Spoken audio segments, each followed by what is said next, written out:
Shalom, povo de Deus, mais uma vez, obrigado a todos que têm nos acompanhado a partir das nossas redes sociais. Shalom, obrigado a vocês que nos acompanham a partir do nosso canal Igreja Graça Divina TV, o nosso TikTok, Facebook e o nosso Instagram. Voltamos para fazer a nossa emissão com o profeta Bem-vindo Jim, em duas línguas, em português e lingala, um pouquinho de francês também. Shalom, Mamadou. Shalom. Shalom, profeta Bem-vindo Jim. Shalom, irmã Teresa. Nós estamos a aprender acerca da sétima estrela, que é a estrela de servir a Deus. Esta estrela que é uma estrela muito combatida, mas nunca é destruída nem roubada, porque é uma estrela em que Deus protege, em que Deus guardou e onde Deus guardou todas as suas promessas. Mais uma vez, shalom, profeta Bem-vindo. Shalom. Profeta Bem-vindo, Jimmy, que está a falar acerca da percentagem espiritual, ou nível, ou posição de um verdadeiro cristão. Sobre as percentagens espiritual na presença de Deus, como é que um verdadeiro cristão deve calcular a sua percentagem espiritual, profeta? Deus seja louvado, obrigado pela essa questão. A porcentagem espiritual como um cristão pode calcular é fácil, porque Romano 8,16 diz que Espírito de Deus fala com nosso espírito que nós somos filhos de Deus. Cada um sabe a seu nível espiritual. Quando um cristão ele está atravessando num período que ele é fraco, ele mesmo sabe que dentro dele ele é fraco. Que a fraqueza de um cristão, você vai analisar aquele cristão, a vida é como ele pede sempre ajuda. Ora a favor de mim, leva meu sujeito. Quando o nível espiritual está muito baixo, dentro dele, ele fica com medo. Ele fica com medo, ele usa palavras negativas. Porque ele sabe que ele está longe com Deus.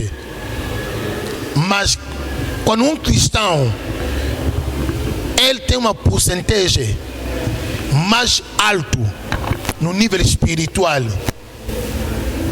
ele não vai se forçar, mas ele vai usar a palavra, até a maneira de orar. Você vai sentir que esse aqui tem calor espiritual. Esse aqui mesmo, dentro dele, Deus está a operar. Porque a nossa palavra é aquilo que Deus vai agir. A nossa palavra é uma aliança que Deus espera que você determina, que é aquilo que você vai fechar aqui na terra, é aquilo que Deus também vai fechar. Deus espera um cristão para abrir a porta, que Deus entra para operar. Mas cristão no nível espiritual é fraco, ele fecha a porta, que Deus não pode entrar. Ele fecha a porta como?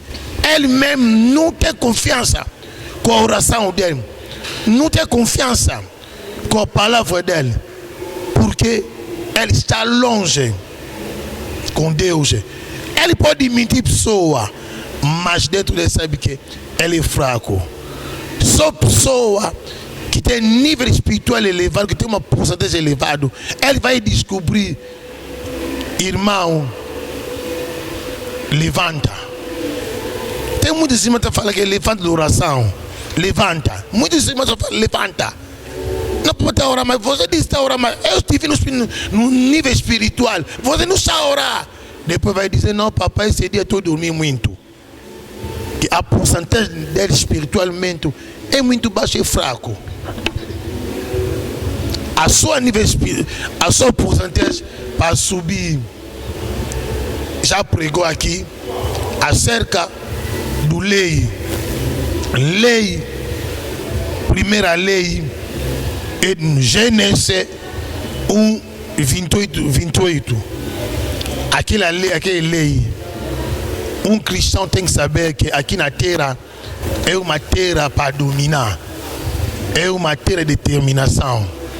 Eu não posso deixar meu inimigo para me dominar, porque eu não tenho medo da bruxaria, não tenho medo de um feiticeiro.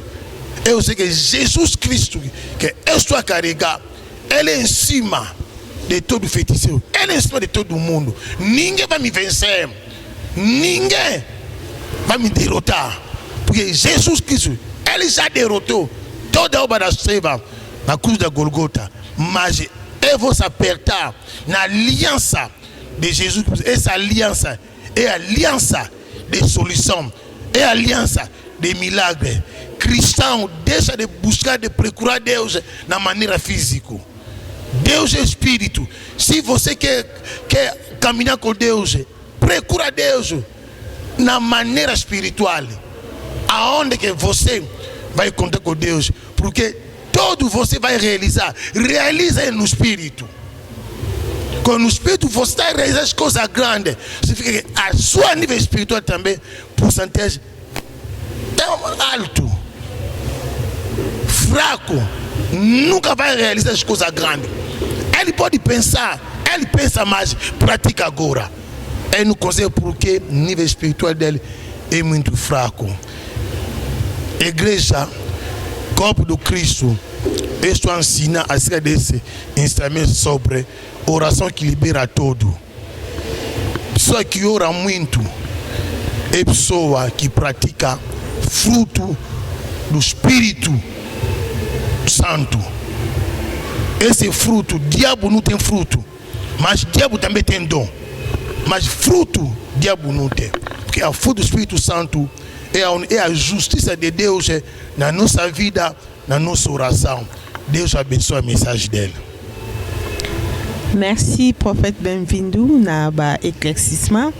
Merci na batu nyonso o balandi kilti na biso to kominata ya émission na biso o to salaka na mosali na Nzambe aza présent na kati na biso.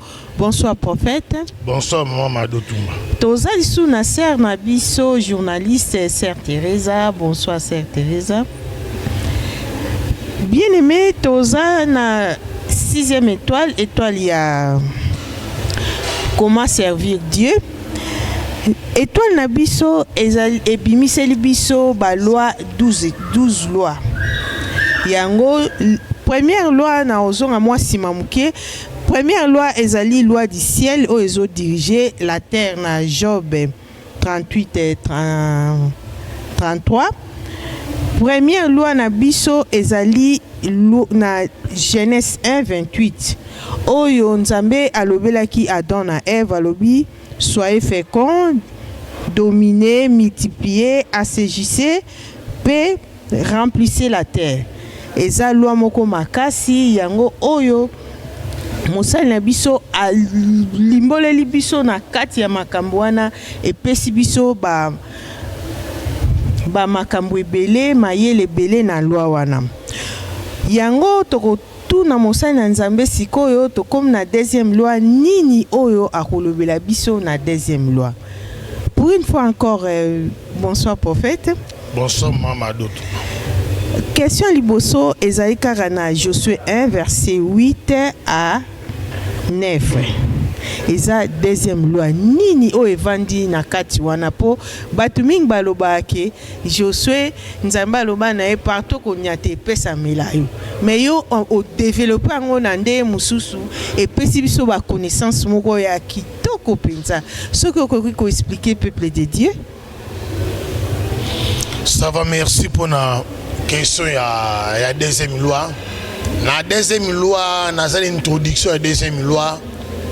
Parce que tous les chrétiens, mais tous ceux qui vivent le christianisme, on a dit, on a dit,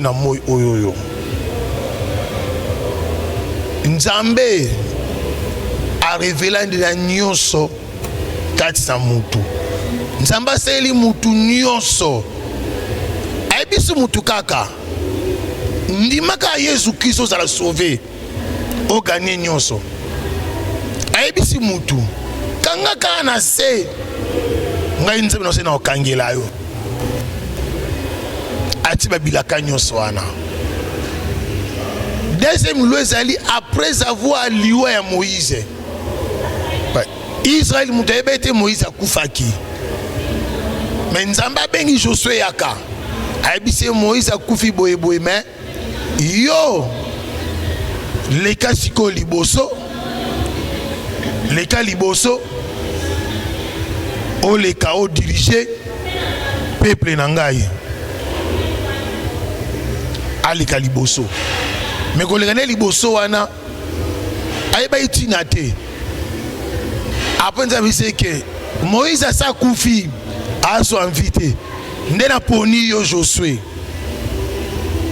mais konza peut-être Josué azui abina tikeli yo na pesi yo buku maloba na nzambe nde na pesi yo elongwa te na bomoi na yo méditer yango moi pe butu yango nde za fungo na succès nyonso yo kosala succès na yo ezaka na maloba wana lelo maloba na nzambe ekoma nango sujet ya commerce ba pasteur bakoma na bango koskoke bandimi na maloba na nzambe lelo église lelo église aurait été ya batu ela batu vie à Christ ya solo lelo église ekoma nango sujet ba intérêt ya batu montazo la bénéfice na ye aya na église pour na l'église akende poto en église son bandaku azani n'a rien à voir na souci ba âme azo wela ne libumu na ye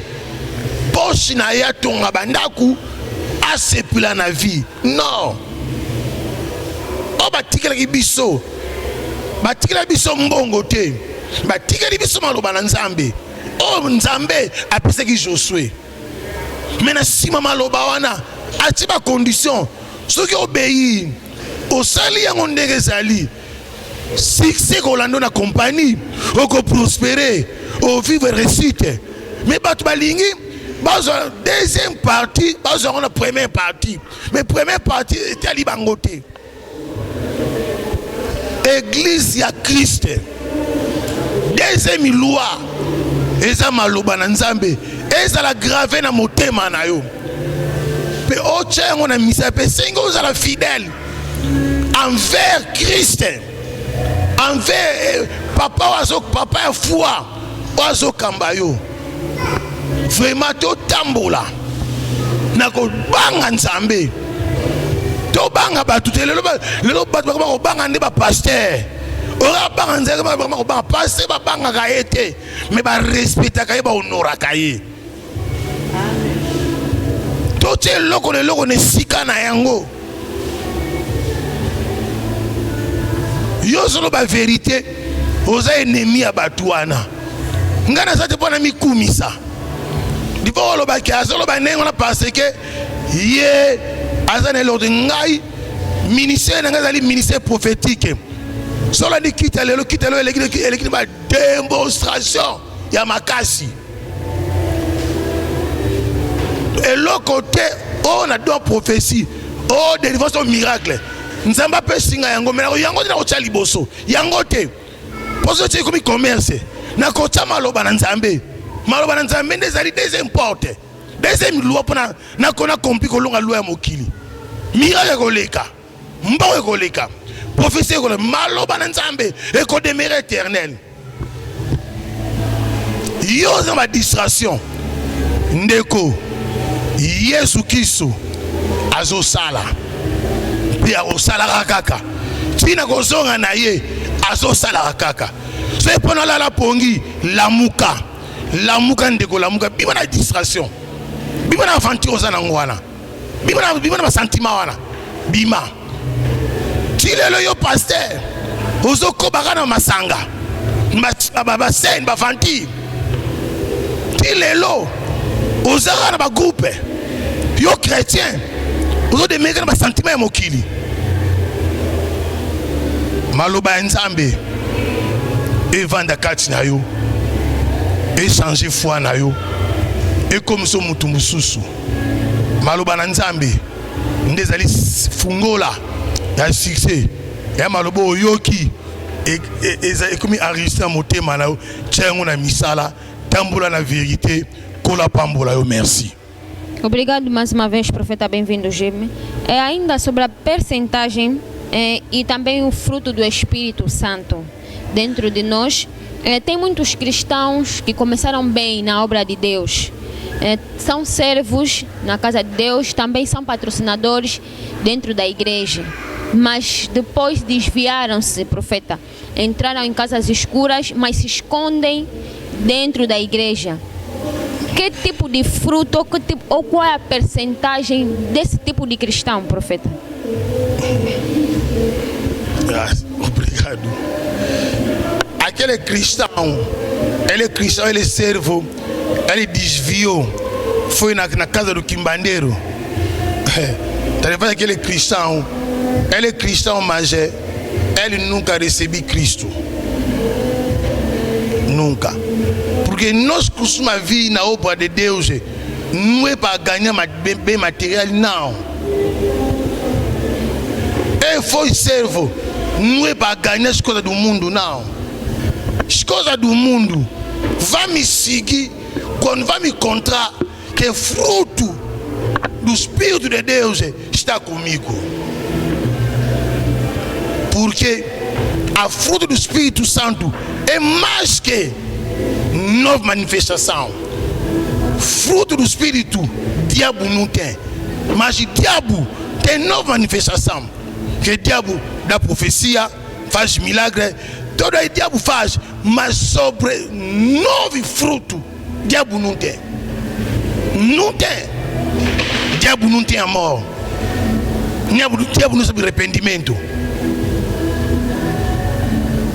Mas só Deus, no caminho de Jesus Cristo, que todo cristão tem que ter esse fruto. Esse fruto vai ter uma proteção espiritual na sua vida, pela sua oração, para ter uma força, o poder, porque a oração é uma energia forte que tudo sai dentro de ti para subir no segundo, no primeiro céu. No segundo céu, aonde se encontra aquela barreira cósmica, aonde se encontra aquele exército do míssil do ar.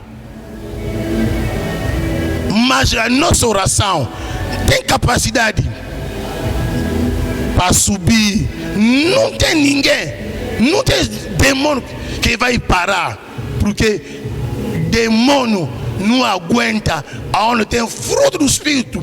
Ele não aguenta. Não aguenta. Esse novo fruto precisa verdadeiro cristão se conta dentro de. Não pode se contar todo novo, mas pelo menos se conta 4, 5, 6, 7, 13. Vai te ajudar. Que não pode ser cristão sem fruto do Espírito. Não pode. Fruto do Espírito Santo ajuda nossa vida espiritual para subir, nossa pulsação espiritual para subir nível, nossa balança espiritual para subir. Hoje cristão não tem paciência, mas quando tem fruto do Espírito de paciência, todo vento vai vir na sua vida, você vai aguentar, não vai desistir. Mas a pessoa está desistindo, está indo no quimbandeiro porque não tem fruto do Espírito Santo, não tem. Não tem mesmo. Hoje cristão não tem paciência, cristão quer só para ganhar tudo uma vez. Mas você vai ganhar uma vez, você semeou o quê? Para recolher. Tem que semear primeiro, depois você vai recolher.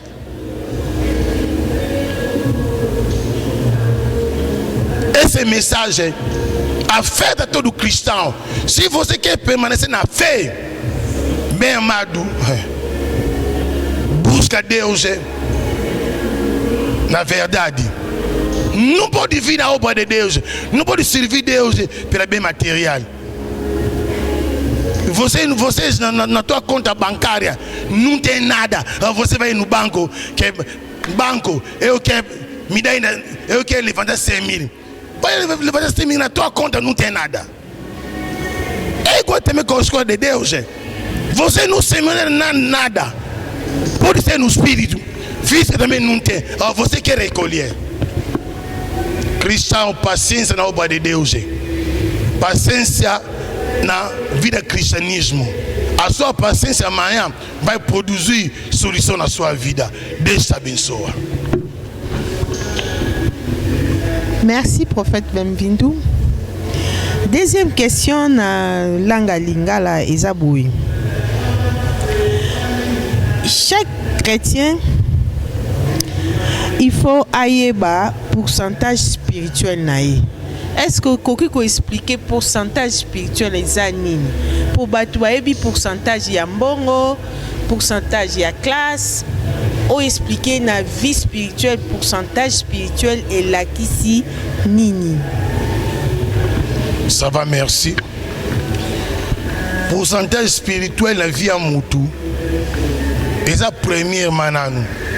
Et toyaka et pas à Christ. Toyaka te pas toi comme ça mbongo. Parce que nzamba c'est spina lo bali kambomba nambala. Nzamba liaka fufute. Nzamba liaka losote. Nzamba liaka lipate. Oh nzamba liaka kat na muzali motema na yo. Nzamba zali consommateur ya foi na biso premièrement. So yo fungoli nzambe porte na motema na yo. Nzamba okota ovanda kati na yo. Apende nzamba osala kati na yo. Mutoke pourcentage ya spiritualité na yo. Yo moko yebi.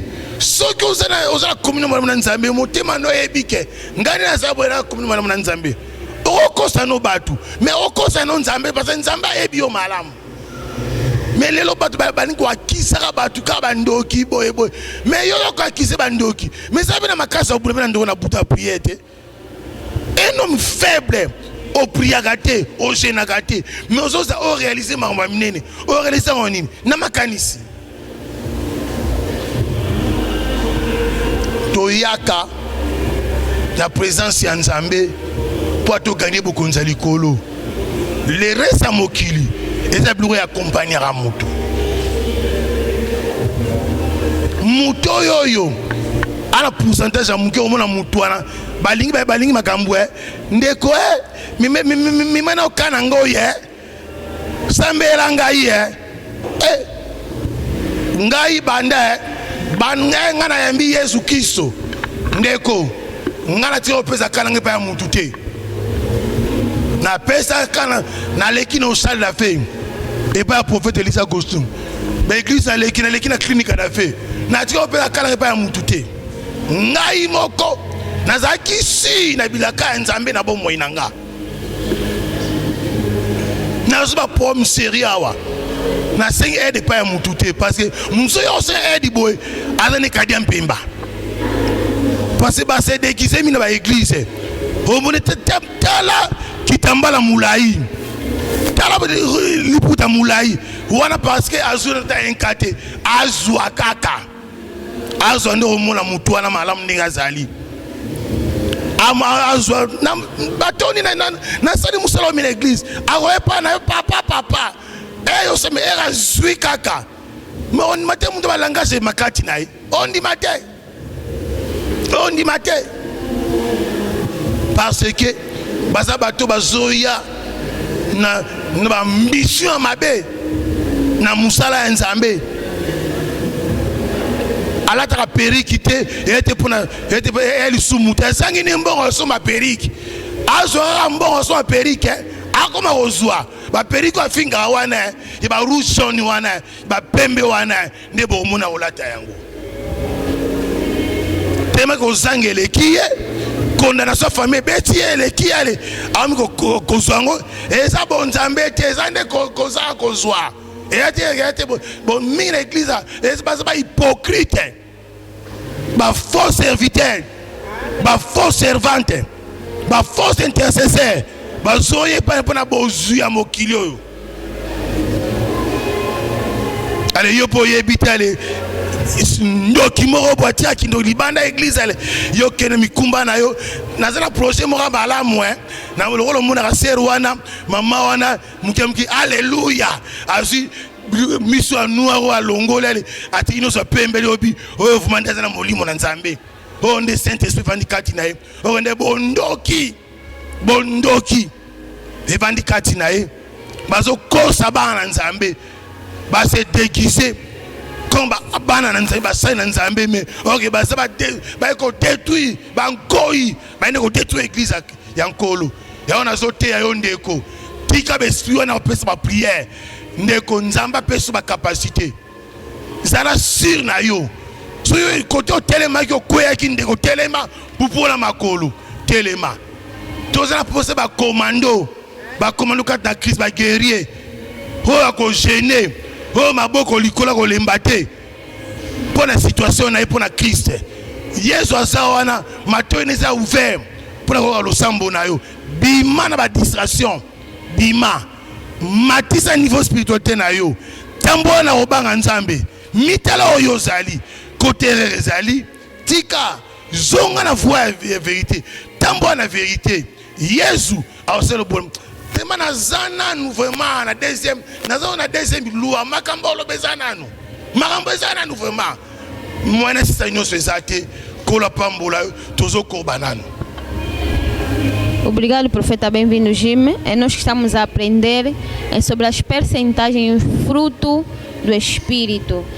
Acerca do ensinamento de hoje, o que o profeta bem-vindo aconselha, principalmente aos servos de Deus que estão a servir na igreja, mas com hipocrisia. Eles servem na igreja, mas a igreja como um refúgio ou um esconderijo, fazem outras coisas fora e vêm se cobrir, conforme o profeta está acabando de dizer, das mamães que usam pano, lenço, tudo é só uma fachada. Qual o conselho que o profeta quer deixar a todo cristão que sabe que tem essas obras? Obrigado, irmã Teresa. Eu tenho muita raiva do Espírito. Tenho raiva do Espírito, mesmo está dentro de mim. Mas conselho, muda. Deixa aquele bruxaria você costuma fazer. Deixa a hipocrisia. Recebe Cristo na verdade. Abandona pecado. Abandona mentira. Abandona roubo. Abandona tudo. Aguenta fome com Cristo. Abandona aquele casa de mamãe que lava. Abandona magia. Aguenta fome com Deus de verdade. Ninguém trabalhou na obra de Deus. Na verdade, Deus abandonou ele. Davi diz que eu era jovem, até ficou velho. Nunca ouvi um jovem, um justo. Deus abandona ele, até ele perde pão, até a sua descendência nunca. Mesmo Deus andou com Davi. Na verdade, mesmo Deus também está contigo, está comigo, está conosco. Abandona mentira, abandona bruxaria, abandona feitiçaria, abandona tudo. Entra no caminho de verdade. Deus te abençoa. Merci, prophète bem-vindo. Prophète bem-vindo, est-ce que o koki ko expliquer peuple de Dieu ndenge lelo na mateya oteaki bato batelemaki oyo bazalaki touché po bazala ba volontaire nayebi te so tobenga bato wana ba volontaire na œuvre de Dieu ozwi mpe impartation otie bango ezalaki impartation to nini mpo yo nde koexplike mpona bato mosusu mpe na libanda baza na besoin baparticipe bakóma mpe bavolontaire neti oyo bato oyo batelemaki liboso mingi batelemaki na katikati na biso batelemaki me bazalaki vraiment na connaissance ya makasi te bazalaki toujours kotatone un peu eza nini pourquoi yo expliquer peuple de Dieu nini oyo esalami po eloko moko ya sika. Ça va, merci. Église grâce à divina nazara na partenaire te na partenaire te oyoyo apesi dim na une fin du mois azupe quelque chose apesi na compte d'église as ezate à part nazana ndeko moko na Allemagne nda futaka wifi à église. À part wana nazana couple mo na Suisse nde ba sombaka ba minda nyonso église ba soka minda église de baby na ebisa bango. En tout cas ba ndeko ya wifi Allemagne azo je charge sans problème. Ndeko pe ya Suisse famille couple pe ya Suisse ba charge na ba minda sans problème. Mais nazana partenaire te oyo na rolobake qui a pesi dit mais après quelque chose pour l'église nde ba église muso ezali na nangote église ezo bundama ezo kola kaka na fonction nde nazo cha série na musala ya Nzambe osambeli mutu boye apesi action de grâce osombe eloko église osombe instrument église tito so ba terrain église type to qui na phase de construction na partenaire te na rolobake apesi à chaque mois obligatoire azate dime ezali loi o mtazo pesa mais ezate que qui est partenaire na ngano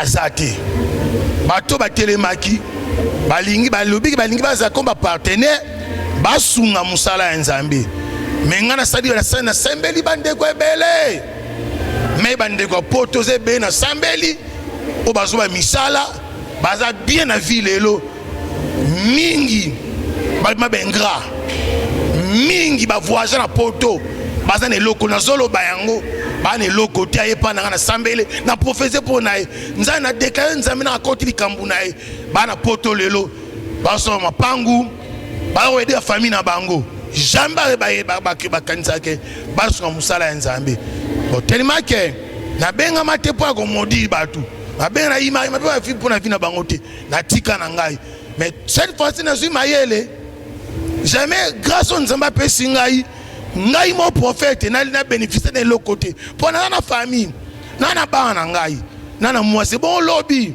na présenter ni leo na zana nto makasi so na comme na 70 80 na zazo na force au terre ce qu'on a représenté nini moment ya otonga temple yango grâce aux autres kate na priele bandeko wana mais na salite na sala liboso na par exemple ndeko moko ya suka ndeko wana sambe alelawa ngala aux appartenants au Seigneur musala Nzambe na priele ndeko na zo musala na compagnie pétrolier na sonde ndeko akoma ndeni papa mwana église ezate papa musala leki moyen te papa maselinga salaire ndeko salaire comme double na tia kota un kate ata meya te ya ndeko wana ndiko sali bisengo vina ye na famille na ye na mwasi na ye mais ena longo iloboko na ngai na via ndeko ande alongo musala alors église la kima moi pas une église parce que botala to ça sérieuté yango wana bandeko balikaki na sambeli ba be mutalibanda so s'engager bato belé même ba pasteur na ba pasteur ba na poto kula pasteur ngana sambela pona bango ba ma pasteur ba zebele tilo na zo sala ba service à bato tilelo mais reconnaissance ezati yango la même ngapi na sala stratégie pona na partenaire au son ministère na sambeli bandeko na oze annonce ko ba la bonne foi na bango so ba yena ba rendez-vous na bango pa Nzamba pale na kiti seli bango ya minene oyeko ganga na vie ya batu wana Nzamba pesi ba capacité nyonso na sena moyo oyo koma na hospiki ba loi ya mabele koma donc tozui mayele na otasko groupe baleki so ba osa série a ngabe na pepa Nzambe pesa bango ba grande quantité o ba osa côté obomba yango so ba monique yo be libanda ya mboka olingi okota pe na otini kombo na yo promesse ate to sambela to tsona liste o mono Nzamba osela yo mais condition que oza se ko za wa bande ko wana te ko bande ko wana te ko la pambola yo merci ko la pambola c'est grâce na sérieuse na ye grâce à Stéphania na sérieuse na ye aza l'échelle mwana oyo a voyager awa na maboko na ngai mais azo respecter ba mal ba promesse na ye mais mingi ba kenda ba changer ba position ba yeba ka ngai ra pasi era bisengo mais grâce ya wana un rapaz qui a zozwa azoto sabakor nae kola pambola aussi gracia. Obrigado, profeta, bem-vindo, Jim. Terminei as minhas questões. Obrigado por tirar o tempo do profeta, nos esclarecer as nossas dúvidas durante aquilo que foi a pregação do profeta, bem-vindo, Jim. Obrigado. Deus também te abençoa pela teu tempo, teu sacrifício que você vai fazer. Deus para lembrar de ti, lembra pela tua família, pela sua casa. Amém. Obrigada também a nossa mamãe Amador Tumba. Obrigado também a nossa staff na área da mídia, nossos cameramen, a área do som, nosso irmão Patu Ngolo, a nossa irmã Teresa, a nossa diretora, irmã Godelina e a nossa irmã Luísa também que está do outro lado. Obrigado a todas as famílias que nos acompanham a partir de fora do país, Europa. São muitos os países que acompanham e apoiam esse ministério fora do país.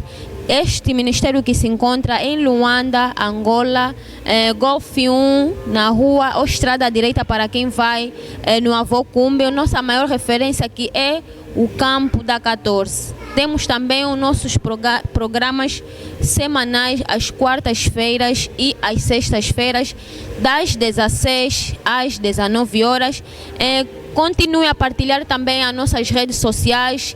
Subscrevam-se no nosso canal Igreja Graça Divina TV, onde poderão acompanhar mais ensinamentos. Nós já estamos a falar acerca da 7ª estrela, que é a estrela de servir a Deus. Começamos na primeira estrela, estamos na 7ª, é a última estrela, que é a de servir a Deus, que é a estrela mais poderosa.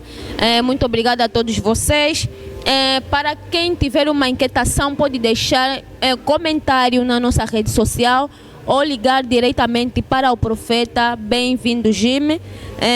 O número do profeta que é o 92207 86 76. Esse que é o número do servo de Deus, profeta Bem-vindo, Jim.